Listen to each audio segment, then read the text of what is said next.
Bu hanım her işte gösterir serüşte.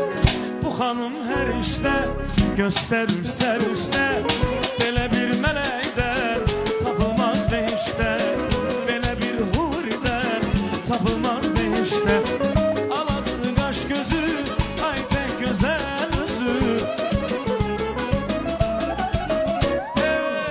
Aladır kaş gözü, ay tek güzel özü. Onun her bir sözü